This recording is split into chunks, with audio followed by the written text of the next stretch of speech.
We might have to make this. We might have to make this 3-part series. I'm gonna be a pissy motherfucker today, man. So I drank a gallon of water today. Now I'm drinking, and I ain't ate nothing all day. I've been fasting, so every time the water going straight through me. So, anyways, so yeah, that's that on that. I ain't gonna talk no more about that. Now we finna talk about some other shit. Now I did want to talk about this. D1.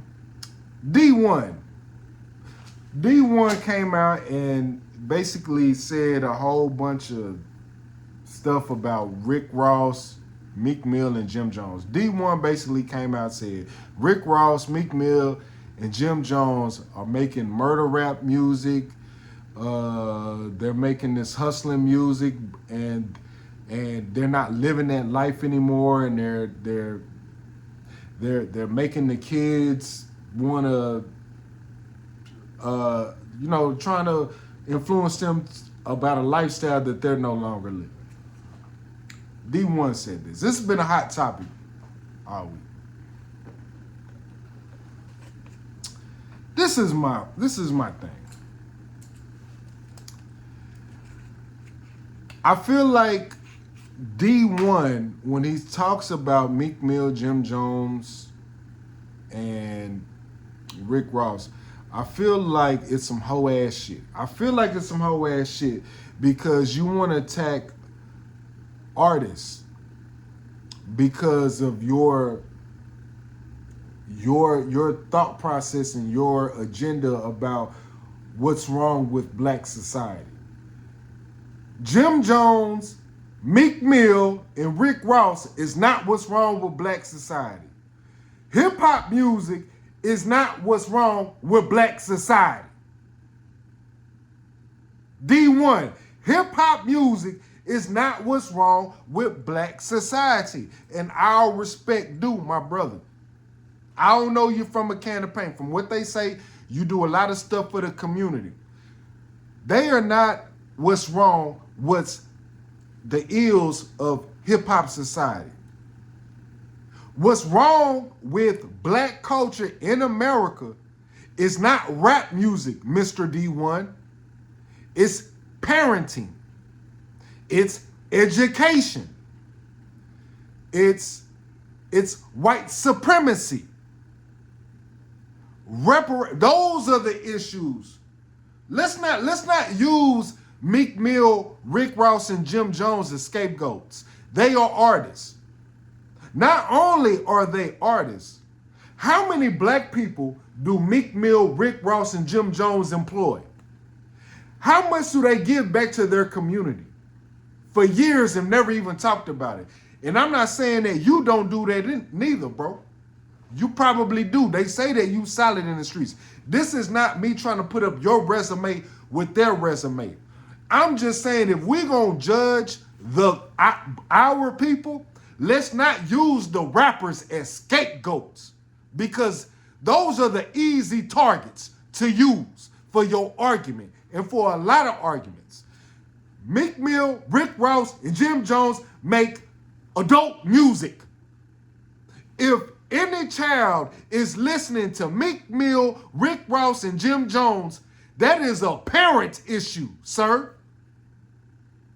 That ain't got nothing to do about Jim Jones and Rick Ross and what them niggas choose to rap about and choose to rap about the things that they seen in life and the things that they want their art to be about. That has to go to the parents. I'm a parent, my nigga. I don't let my kids listen to Rick Ross, Meek Mill, and Jim Jones.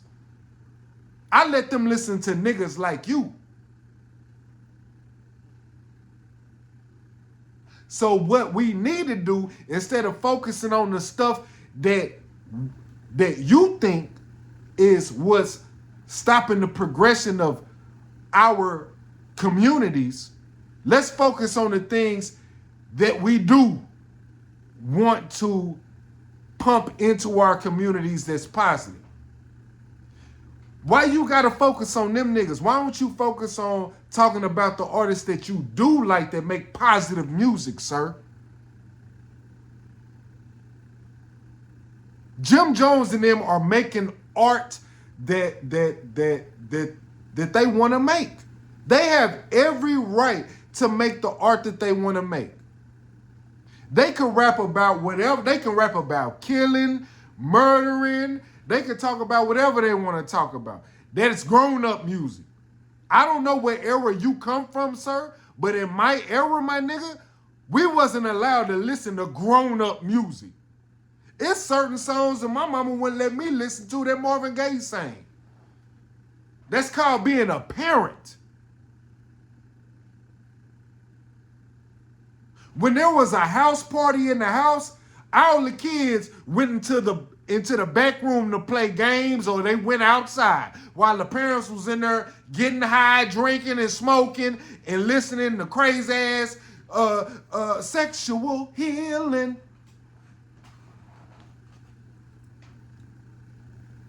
So let's stop using rappers as an excuse for why our culture is so fucked up right now. It's a whole lot of other shit that we can talk about besides rappers. Let's be real about that, my nigga. That's some hoe ass shit, bro.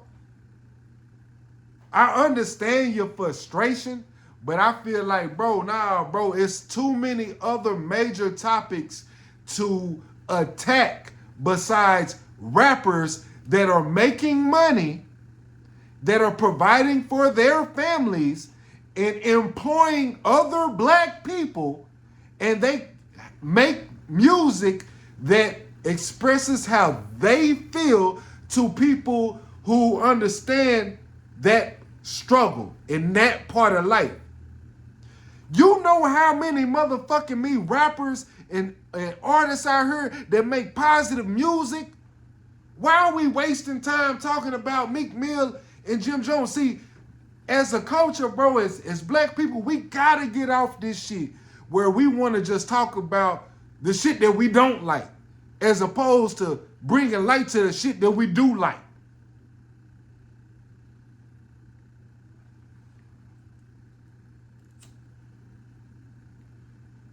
If anything, bro, you should be wanting to talk to them dudes. And I seen what Jim Jones said on Sway. If anything, bro, you should have reached out to them niggas on the side and say, hey, man, I'm trying to do this for the kids, do this for the kids, do this for the community. Hey, man, let me put you on what I'm talking about, bro. And then talk to them behind cameras, my nigga. Because I ain't know nothing about you until you started saying these niggas' names. And that's not to demean what you saying, bro. It's not to demean what you saying, but it come across like you're using these niggas for clout, bro. You know what neighborhoods we come from. You know that there's certain people in the industry that's gonna talk about this, and you know it's a lot of people that talk about the positive things. It's a rapper that I've been working with, well, I have worked with in the past. I don't work with him no more. But it's a rapper that I've worked with in the past. He from New Orleans. All he do is rap about positive shit. But he be so in and out of jail all the time, I can't do nothing with his music. I can't do nothing with him. And all he do is talk positive. So let's not sit out here and act like all you conscious ass niggas out here ain't on no hoe ass shit neither. Matter of fact, you want to talk about Rick Ross, Jim Jones, and Meek Mill, Mr. D1. Let's talk about these pastors out here pushing poison in our community when it comes to religion. Let's have that conversation before we talk about these rappers, bro. Come on, my nigga. The fuck we talking about?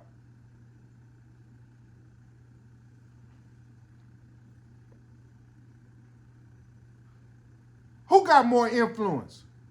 Rappers or pastors? Pastors have been keeping this whole propaganda of white Jesus for centuries. Say something about that, my nigga. Don't use Jim Jones and Rick Ross and Meek Mill, my nigga, when them niggas are on the forefront of trying to do something positive. They just trying to get their little motherfucking $12, bro. Let them get their $12, $15 for their motherfucking album, my nigga. Because that $12, $15 that they getting for that album, and they talking about their pain, their art, and their struggle, that's feeding a whole nation of people, my nigga. But that's what I got to say about that. Boom, next topic. Coi Leray and Benzino. I seen Benzino coming out talking about Coi Leray, talking about like, yeah. Benzino basically came out and said that Coi Leray is trying to say that she was selling drugs, sleeping in her car. She's trying to use this struggle shit as a way to justify her being in the industry. And Benzino is like, the fuck is this? Like, now you just shitting on me as a father. Now, look, I don't know Coi Leray's struggle. And I'm going to give Coi Leray grace because maybe she did struggle when she was not with her father. Maybe she did. I don't know. But I can understand Benzino being pissed off. Bro, listen, first of all, let's stop disrespecting Benzino, my nigga. Benzino was the first nigga, bro, to do a lot of shit. He was the first nigga to have the Source, put on the Source Awards. He been an independent nigga for a minute. He been getting money. Then on top of that, he from Boston, my nigga. He was literally one of the first niggas from Boston on some real hustling shit. So let's stop the games with Benzino. The Benzino disrespect is crazy.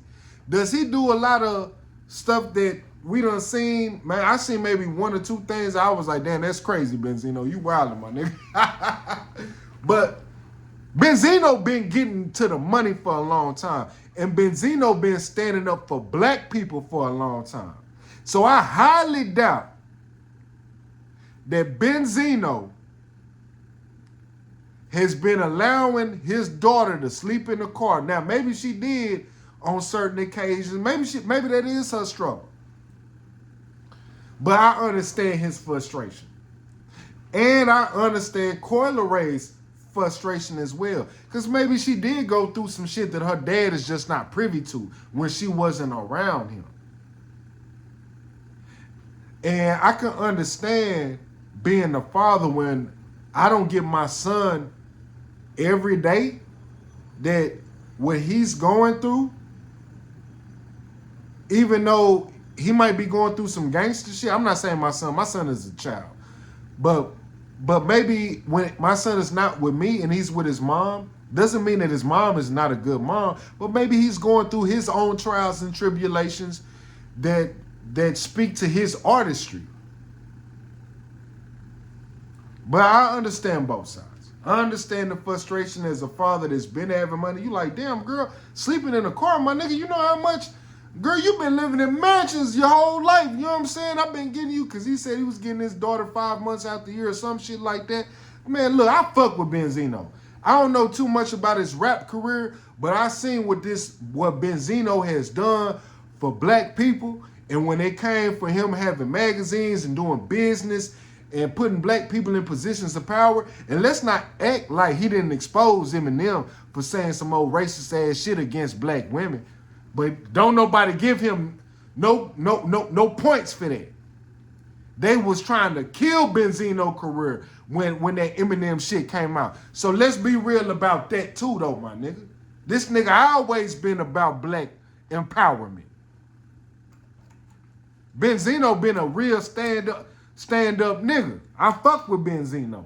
Like I said, I don't know too much about his music, but when it come to his business and doing things like that and the other, bro, Benzino seemed like he really stand up for his people, bro, and he seemed like a real good family man. I don't know that nigga from a can of paint, my nigga, but shit, my nigga, like, I can understand his frustration, bro, and I think any man that is that has a child and you're not with them all the time, but you give all your money and you provide them the best lifestyle when they come over to your house, I can understand the frustrations of being a black father, and then when your child grows up, and then just because you went around them for maybe a couple of months because of whatever issue that you had with the mom, and now that child is like, well, shit, nigga, I went through some real shit too. But that's her struggle to tell too as well. She has a right to tell about her struggle. I think Benzino is like, man, you ain't keeping it all the way gangster though.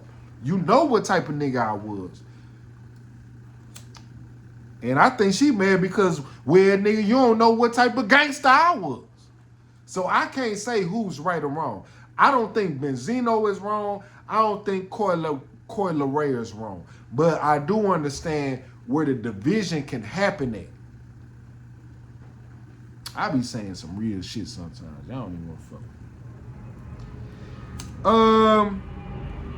I did want to talk about something that was very interesting. I was watching I watched It Is What It Is podcast with Gillian Wallow. It was really good with Cam, Mace, and Gillian Wallow. And then I seen the one that they did on $1 Million Worth of Game where they brought Cam and Mace onto $1 Million Worth of Game, which was a real good podcast as well. But they talked about a lot of real shit, a lot of controversial type shit.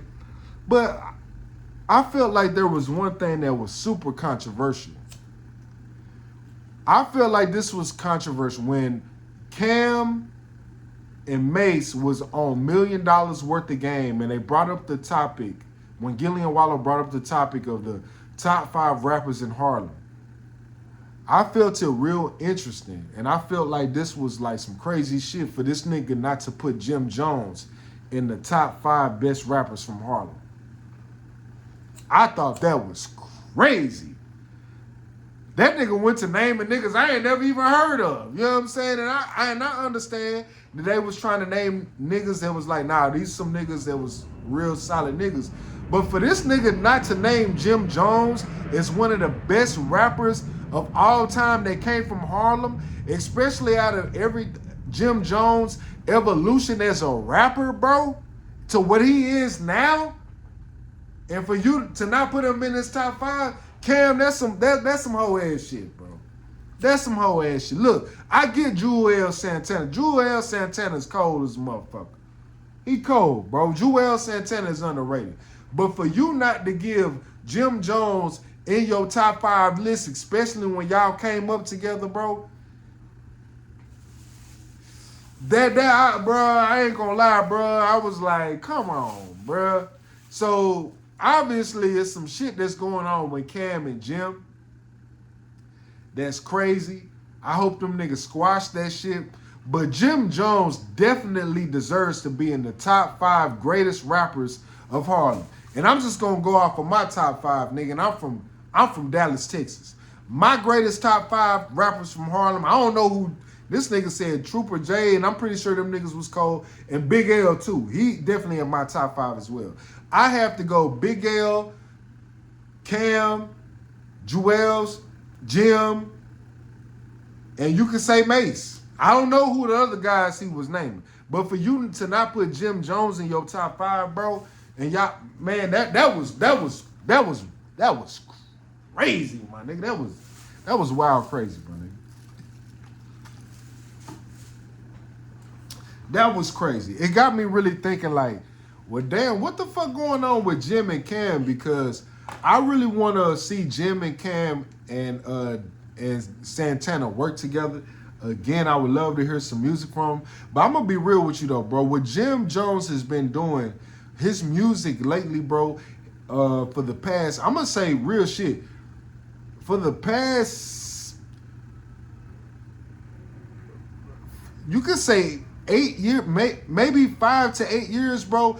Jim Jones been that nigga out of Harlem, bro. Just as a fan that loves New York music, I don't know a lot of Harlem rappers outside of Dipset and Big L. I don't really know a lot, and Mace and Big and Loon and you know the regular people that they say. But Jim Jones has been single-handedly putting Harlem on his back, bro. Like, come on, bro. What the fuck are we talking about, my nigga? That was some disrespectful shit, bro, to me. But I don't know. I think maybe because Jim don't like Mace and Mace don't like Jim. I don't know what the fuck. Them niggas got a weird ass dynamic relationship.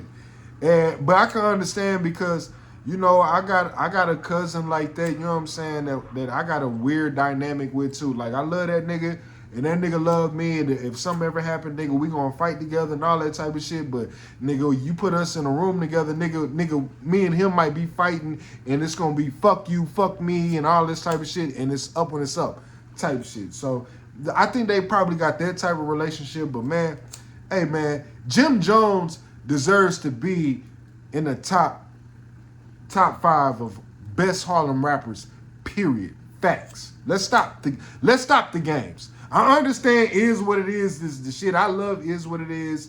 But man, that was crazy, my nigga. That was real crazy for him to say that. I was just waiting on him to say woo woo woo and yeah, my nigga Jim Jones. That nigga didn't even mention that nigga name. I'm like, God damn. But anyways, another topic. Oh, okay. This is a good topic, and this is the last one that I'm gonna say. The A1 Tech. So the DOC said that he wants to use AI technology for his voice. So I guess he wants to let the fans. Okay, let's be real. AI tech. So the DOC wants to use AI technology for his voice, so he can make music again, and to let the fans know how cold he was, and for people to enjoy his music. I'm gonna be real with you, my nigga. Real shit. I'm from Dallas, Texas, my nigga. DOC, I didn't know was from Dallas until I got older, when I was in my 30s. But the DOC, my nigga, was the coldest nigga that was on after Ice Cube left. Bro, if it wasn't for the DOC, we probably wouldn't have a Chronic. Probably wouldn't have a Chronic album. Or the Chronic that we know of. Even Snoop Dogg say this. I think DOC might be the most fucked up story of hip hop of all time. This man was a lyricist. Bro, I was just listening to his album the other day. DOC was otherworldly. DOC honestly was the first nigga to really change his voice to rap like a different nigga. And he was lyrical as fuck. DOC was that nigga. I didn't know he was from Dallas back in the day, but the DOC is that nigga. I actually met the DOC one time. I ain't gonna tell y'all about that story, but anyways, that's a whole nother story for another day. That's the only famous person I ever met in my life was the DOC. I've never met a famous person ever in life. Not one time have I ever met a famous person. I met the DOC. And let me tell you, me being such a huge fan of West Coast music, and not West Coast music, but Dr. Dre, and knowing the history of the DOC and Dr. Dre, nigga, that was like me looking at God, nigga. Real shit. That's how much respect that I got for the DOC. The DOC, bro, his rapping, his influence that he had, and bro, the DOC was that nigga, my nigga. Like, facts. And so I say that to say this. So the AI technology, for a long time I was kind of against it, but now seeing this article that I seen about this, I think it was on Vlad TV, about DOC wanting to use AI for him to make songs and stuff like that. I would love to hear that, because I understand his situation and his voice and how he got his voice fucked up when he was in that car crash. I think AI will be great for a lot of artists that are not here anymore, and that we want to hear different music from them. I think that would be great, as long as if it's regulated and that the money can actually go to the artist's family. I don't want to hear. I'm not going to support a AI Tupac record, and I know that his family and his estate and this is not going to his people. I'm just not going to listen to it.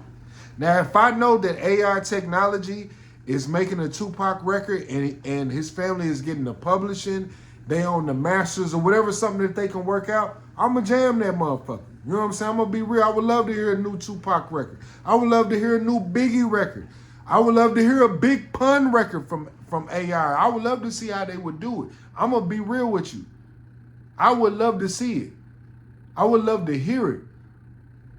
But I think it has to be limitations to it, and I think it has to be regulated the right way to where, as a fan of artists that are deceased, it has to make sense for us to want to hear it. Am I going to love it like how I love an original Tupac record? No, I'm not. But it'll be cool to hear. I'm just giving it the cool factor, the wow factor. Like, damn, that's dope that artificial intelligence can sound just like Pop. I think that'll be dope, but like I said, we just got to make sure that the money is right, that the regulations and the laws is right, publishing is right, masters and all that type of shit is right. I would love to hear the DOC rapping again. I would love to hear a new DOC record made in like the time frame of when he came out. Like let's say that DOC used AI to make like a maybe make like a mixtape, but in the genre of the era that he came out in. I think that'd be dope. I think that'd be fire as fuck. I would love to see that. So I had a couple other things I want to talk about, but I'm gonna leave that on this because I got like 3 parts to this bitch. But yeah, man, hope y'all enjoyed it. Hey, until the next time, be your best time. Bulletproof Podcast. Oh, and another thing. The Bulletproof Podcast, we about to do a name switch. It's not going to be called the Bulletproof Podcast anymore. Coming soon. Bulletproof Podcast is no more. We naming it something else. We're going to have merchandise. We're going to have shirts and all that type of shit. You know what I'm saying? So I'm not going to give y'all the name right now, but it's coming soon. We working on it because every time I put up an episode on Bulletproof Podcast, it's too hard to find because it's a lot of other Bulletproof Podcasts on YouTube. So we have a name that we're going to use for a podcast for the YouTube channel that's easier to use for people to come through and get content. And that's brandable. Bulletproof Podcast, in full disclosure, was honestly just a name, a placeholder for the name that I really wanted to call it. I had a couple of names, but I just used Bulletproof Podcast just to start it. And this podcast was supposed to be with me and my friends, full disclosure. Me and my friends was all supposed to do this podcast. Me, my friends, and my family. Unfortunately, a lot of people that said that they was going to come through never came through. Only a few people came through. So it is what it is. But the new name is coming soon. The podcast is going to be way easier to find once we get the new name for the channel, which we already have. So be on the lookout. But until then, it's the Bulletproof Podcast. It's up when it's up and it's stuck there, nigga. Fuck you talking about.